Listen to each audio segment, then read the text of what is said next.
Good morning, ladies and gentlemen, and welcome to the Dean Callan Show. Today I'm going to cover how to cut a horse's neck garnish. Now, for those that don't know already, a horse's neck garnish is an orange or lemon, or if you're really good, you could probably do a lime twist that starts at the top, making a crown out of the top of the orange, and then cutting a long peel around the outside of the orange and down to the bottom. These are used kind of decoratively to hang off things like brandy crusters and such things. Let's get into it. First thing, chopping board. It just gives you a nice stable base. You need a good orange. I would pick one out that has clearly hard, thick skin and no blemishes on it. Get a super sharp knife. Always important to use a sharp knife.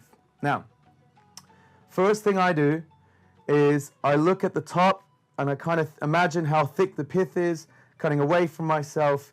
I create this nice little crown, stopping at the edge, and I can lift that skin up a little bit, stay under the little oil dots you can see, and take just the pith off, very slowly pushing away from myself and building that peel up.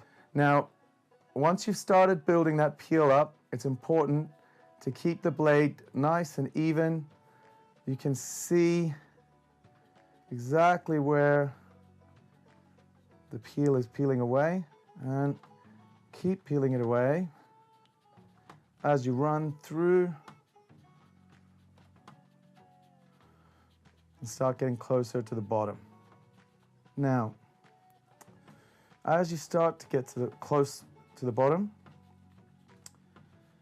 it's going to get a little more difficult. I don't worry too much about getting every bit of the orange peel. I worry more about what it's going to look like. Now, this is where having a super sharp knife comes in quite handy.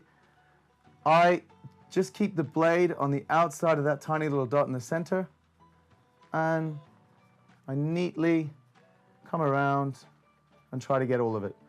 Obviously there, I've made a mistake, so I'd take that off, make it look nice, and you have a horse's neck garnish.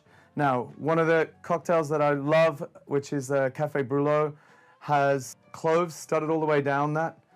If I'm going to make one of those, I would stud the cloves all the way down and then put the orange peel back onto the orange, redress it, and use the cloves to hold it in place, wrap it, and it's a pre-made garnish for a very intricate drink where most of the work is preparing the garnish. That's how to make a horse's neck garnish. We're done here.